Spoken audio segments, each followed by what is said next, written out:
जय श्री राधे कृष्णा दोस्तों। क्या आपको भी कभी आभास होता है कि ज़िंदगी की बहुत मुश्किल घड़ी में अगर एक सहारा मुझे ना मिला होता तो मेरा क्या होता? क्या आपको अकेले बैठे रहने में किसी के होने का आभास महसूस होता है? तो दोस्तों, ईश्वर हमेशा संकेत अपने भक्तों को हमेशा मुश्किल घड़ी में ही देते हैं, ताकि वो जान सकें कि प्रभु उनके साथ ही हैं। आज के इस वीडियो में हम आपको यही बताएंगे कि ईश्वर आपके साथ रहते हैं, उसके क्या क्या संकेत होते हैं और हमें किन किन परेशानियों से वो बचाते हैं। तो दोस्तों, सपने में किसी के होने का आभास, अगर आपको सपने में किसी के होने का आभास नज़र आता है तो वो ईश्वर की शक्ति होती है। कई लोग तो घबराकर ऐसे में अपनी आंखें ही खोल लेते हैं, जबकि ये तो ईश्वर की सकारात्मक शक्ति है जो आपको आभास देती है उनके होने का, जिन्हें आप नींद या ध्यान के वक्त सुन पाते हैं। इसे प्रभु का साक्षात कृपा समझें। दोस्तों, सपने में तुलसी या रुद्राक्ष का दिखना, श्री कृष्ण को अति प्रिय हैं तुलसी महारानी। इसीलिए दोस्तों, जब किसी पर श्री कृष्ण की कृपा होती है तो तुलसी महारानी के पत्ते या तुलसी माला का स्वप्न में दिखना यह संकेत जताता है कि श्री कृष्ण आप पर कृपा बनाए हुए हैं। इसी तरह स्वप्न में रुद्राक्ष या रुद्राक्ष की माला देखना स्वयं शिव जी की कृपा का पात्र है और वह आपको अपनी तरफ खींच रहे हैं। पिछले जन्म के संकेत।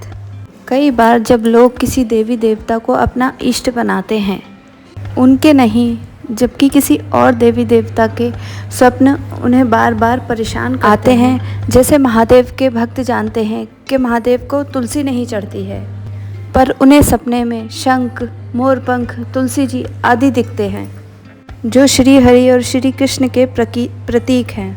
जैसे कि श्री हरि के भक्तों को डमरू और रुद्राक्ष और त्रिशूल दिखते हैं।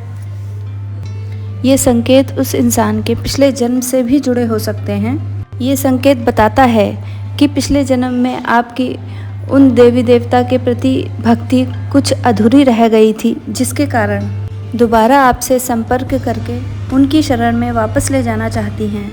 और अब उन्हीं देवी देवता की आप पर बिना कुछ करे कृपा होने लगी है। अचानक बिना कारण आँखों में आंसू आना। कई लोगों को पूजा करते वक्त आंखों में आंसू आने लगते हैं, उबासियाँ आने लगती हैं और शरीर में रोंगटे से खड़े होने लगते हैं। कई लोग अपने इष्ट देवता की याद में ऐसे रो पड़ते हैं कि जैसे कोई अपना उन्हें छोड़कर ही चला गया हो। ये भाव भी कलयुग में सिर्फ खास लोगों को, 1% लोगों को ही आते हैं।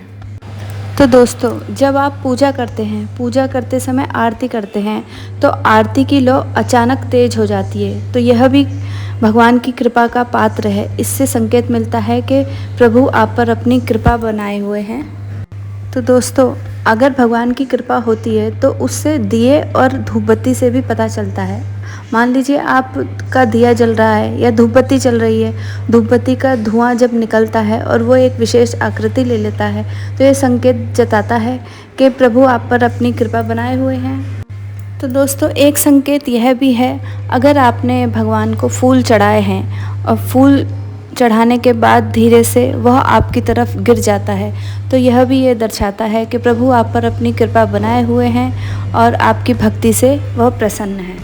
तो दोस्तों, धूपबत्ती और अगरबत्ती अगर भगवान के लिए हम जलाते हैं तो उसको जलाने से पहले ही अगर उसकी खुशबू से पूरा घर महक जाता है तो समझो कि प्रभु आप पर कृपा बनाए हुए हैं, आपकी भक्ति से प्रसन्न हैं। तो दोस्तों, अगर जानकारी पसंद आई हो, लाइक, कमेंट, शेयर जरूर करना। जय श्री राधे कृष्णा।